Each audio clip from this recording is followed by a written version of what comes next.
Level 1. The Peasant Boy. You are 6 years old. You live in a wooden house with a thatched roof in a village outside Kyoto. The year is 1567. Your father is a farmer. His father was a farmer. His father's father was a farmer. The land does not belong to your family. The land belongs to the local lord, the Daimyo, who you have never seen and will never meet. Your family works the rice paddies from dawn until dusk. You help. You have helped since you could walk. Your back already aches in the mornings, like an old man's back. Your hands are calloused. Your feet are bare and tough as leather. One afternoon, samurai ride through your village. You have seen samurai before, but only from a distance. This time, they stop. Their horses are enormous. Their armor catches the sunlight in ways that hurt your eyes. They have 2 swords each, a long one and a short one, tucked into their belts. They look at the villagers the way a hawk looks at a field of mice. They are not cruel. They are not kind. They are simply above you in a way that feels permanent and absolute. One of the samurai notices you. He is young, maybe 16. His face still soft beneath the iron helmet. He sees something in you. Maybe it is the way you stand. Maybe it is the way you don't look away. He says something to the older samurai beside him. They laugh. Then they ride on. You will think about that moment for the rest of your life. You will not become a samurai. Almost no peasant ever does. The class you are born into is the class you die in. That is the law of the land. That is the order of heaven. But your son might. Or your son's son. The world is changing. War is everywhere. Lords are rising and falling. Armies need men. And sometimes, very rarely, a peasant who fights well and survives long enough can rise. You don't know any of this yet.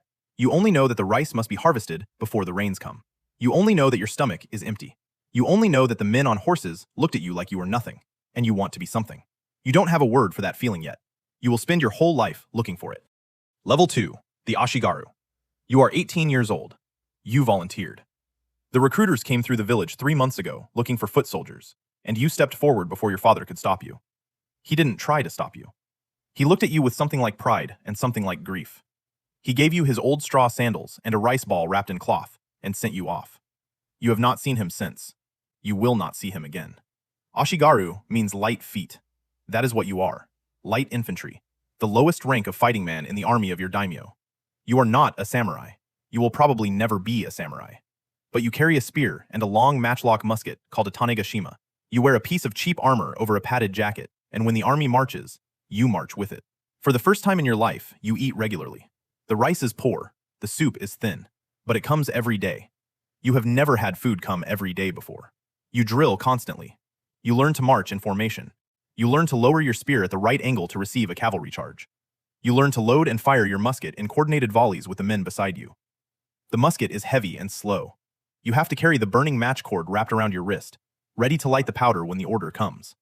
The first time you fire it, the recoil bruises your shoulder for a week. The smoke makes you cough. The noise leaves your ears ringing for days. Your first battle is a small one, a skirmish over a road junction. Your unit is positioned behind a wooden palisade. The enemy Ashigaru come at you across an open field.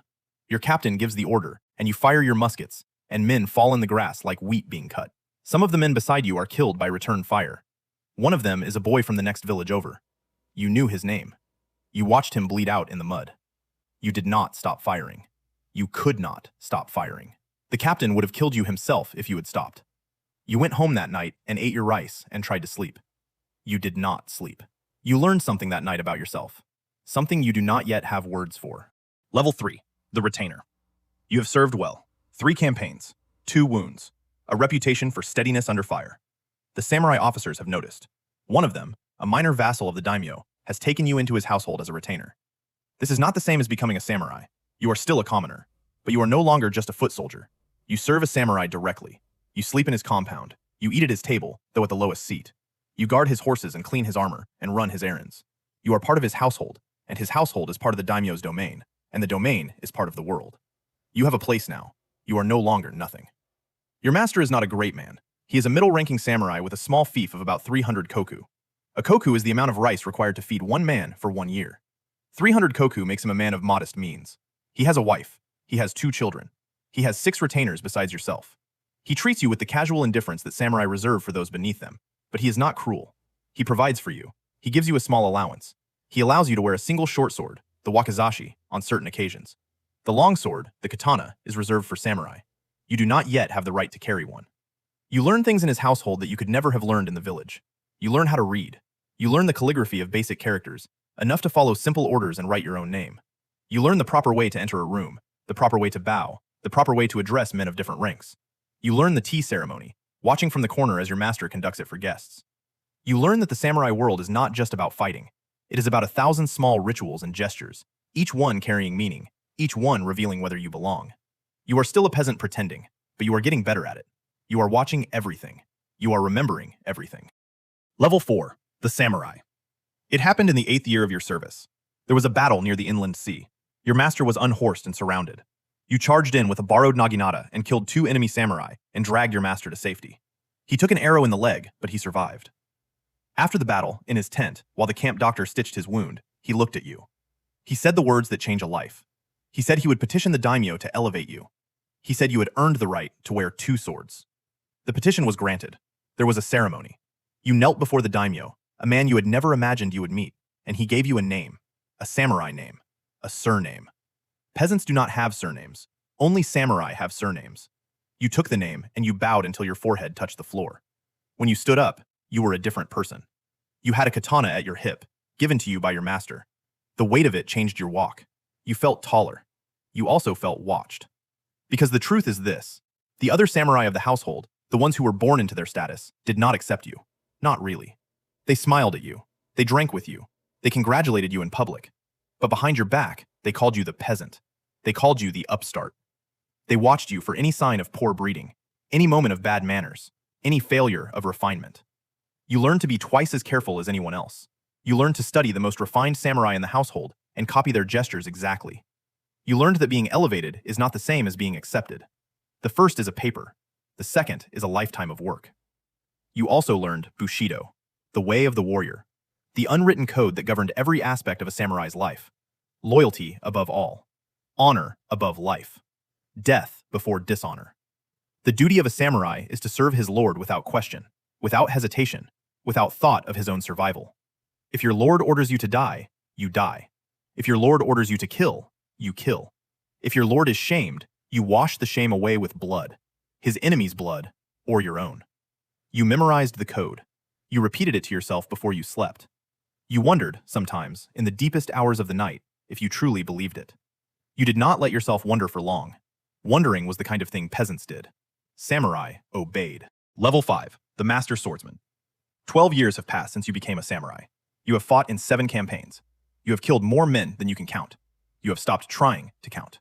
The numbers do not mean anything anymore. What matters is the moment. The space between 2 breaths when your blade meets another blade and one of you walks away. You have studied under 3 different sword masters. The first taught you the basics, the cuts and the stances and the footwork. The second taught you the school of 2 swords, fighting with the katana and the wakizashi together. The third taught you something that could not be put into words. He was an old man, nearly 70, who lived alone in a small dojo at the edge of the city. He did not speak much. He demonstrated. He corrected. He sent you home to think. You spent 5 years with him. By the end, you understood that swordsmanship was not about the sword. It was about the mind. The sword was simply the place where the mind became visible. The old man told you something on your last day with him. He said that a swordsman who fears death will die. He said that the only way to live is to neither fear nor love it. You did not understand what he meant for many years. You think you understand now. The understanding came slowly. It came too late. You have fought duels, the proper way. 2 swordsmen, no armor, sometimes wooden swords, sometimes steel. Disputes over honor that could only be settled with blades. You have won every duel. You have killed 3 men in duels and crippled 2 others. The men you killed haunt you in ways the men you killed in battle do not. Battle is chaos. Duels are intimate. You looked into the eyes of the men you killed in duels. You saw the moment they understood they were going to die. That moment lives inside you now. It will live inside you forever. You are 34 years old. You serve a new lord. Your old master died in a winter campaign, and you transferred your loyalty to his cousin, a more powerful daimyo. You have a wife now, the daughter of a samurai family of slightly higher standing than your own. The marriage was arranged. You did not love her at first. You love her now. You have 2 sons. You teach them everything you know, the way of the sword, the way of the brush, the way of the tea bowl. You teach them what your master once told you, that the warrior who only knows how to fight is only half a warrior. The full warrior knows how to live in peace as well. Whether you have ever truly known peace yourself is a question you do not ask. Level 6. The Captain. Your daimyo has given you a command: 100 samurai and 400 Ashigaru. A small force by the standards of the great armies, but it is yours. They march at your order. They camp where you say. They die when you tell them to. You are responsible for their training, their discipline, their supplies, their morale, and their lives. You are responsible for whether the campaign succeeds or fails. You are responsible for whether the daimyo's flag flies over a captured castle or whether your bodies rot in a foreign field.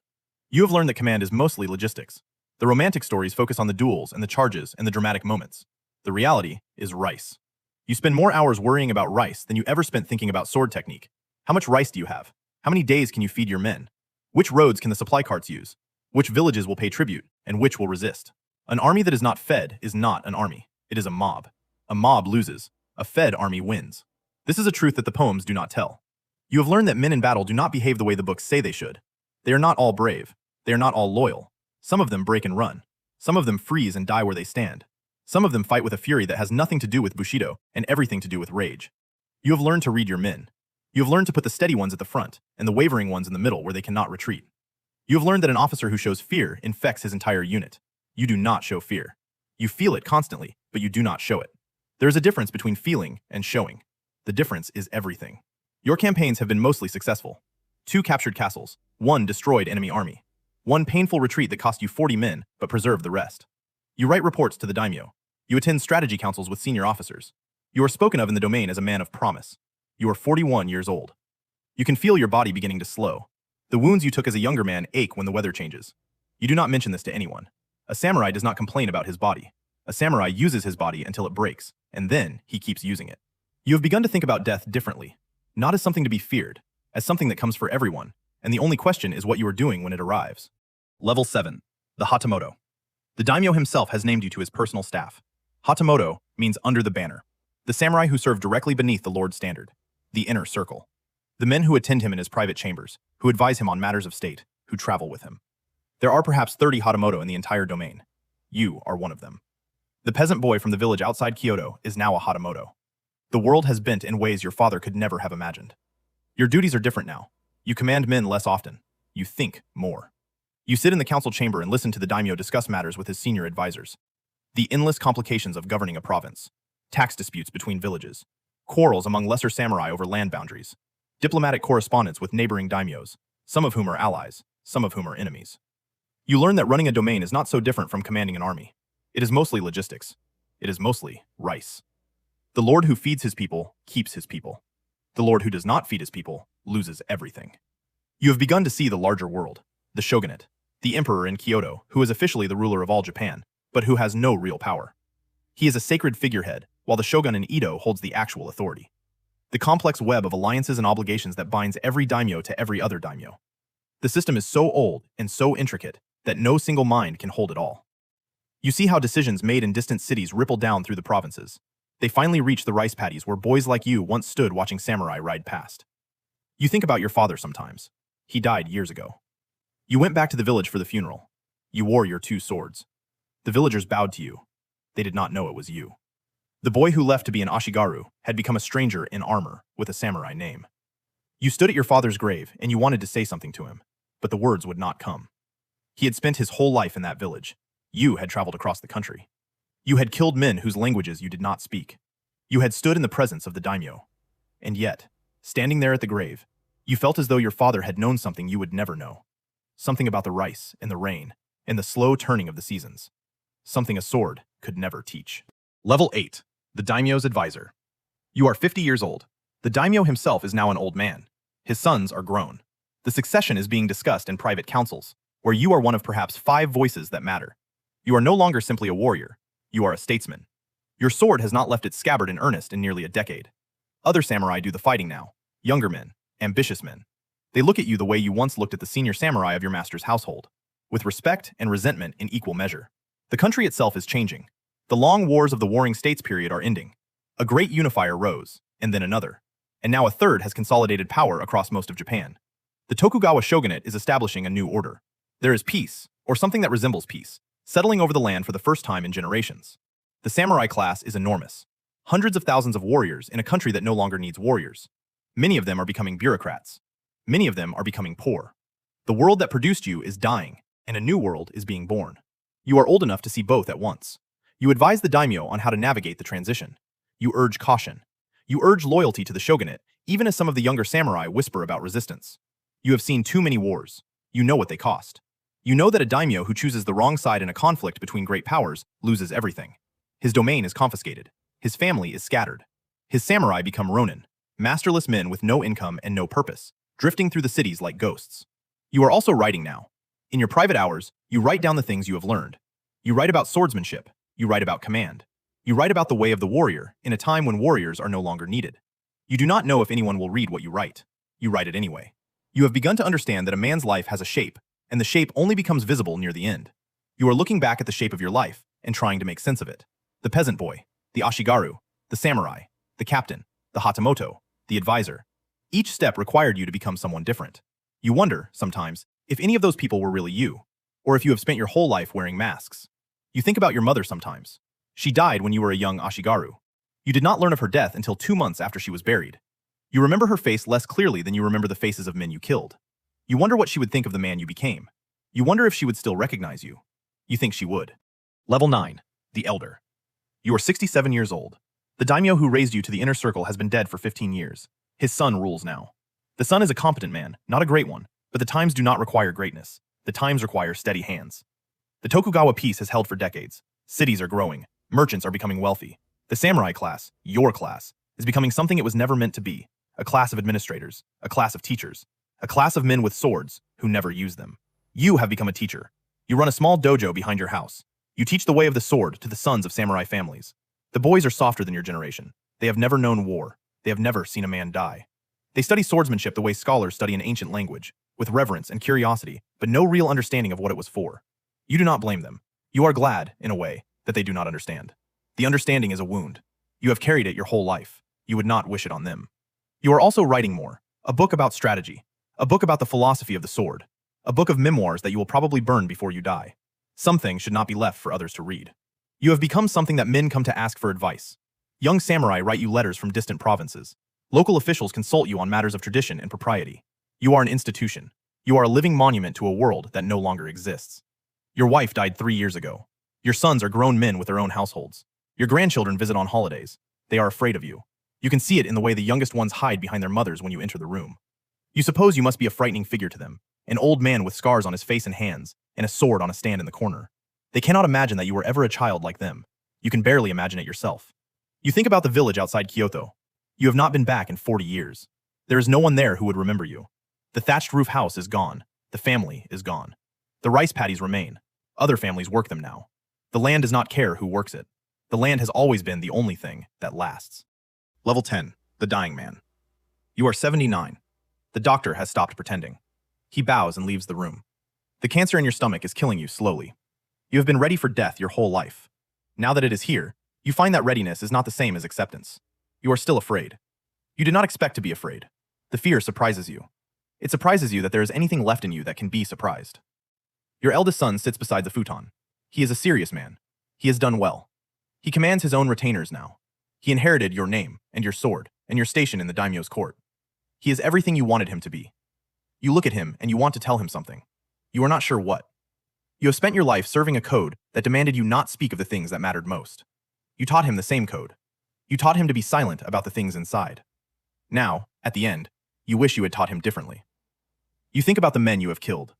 They come to you now in the long nights, not as ghosts, just as faces. You see them clearly. You remember the boy on the field with the musket. You remember the men you killed in duels. You remember the foreign soldiers who barely had time to raise their weapons. They were all someone's sons.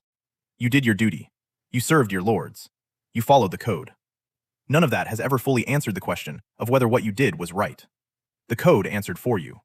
The code was supposed to be enough. You think about your father. You can see him now more clearly than you have seen him in decades. The way he stood in the rice field. The slow patience of his hands. He was not a great man. He was not a samurai. He never wore 2 swords. But he fed his family. He raised his sons. He kept the rice growing. When he died in his own house, in his own bed, with his wife beside him.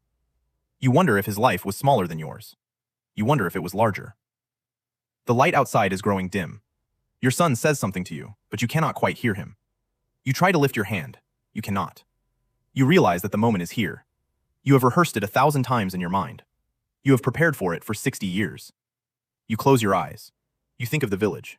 You think of the morning the samurai rode through. You think of the boy who watched them. He wanted to be something. He wanted to matter. You want to tell him something now. You want to tell him to stay. You want to tell him that the rice paddies are enough. But the boy is too far away to hear. The boy is gone. He has been gone for a long time. Somewhere, in a village outside Kyoto, a child is being born.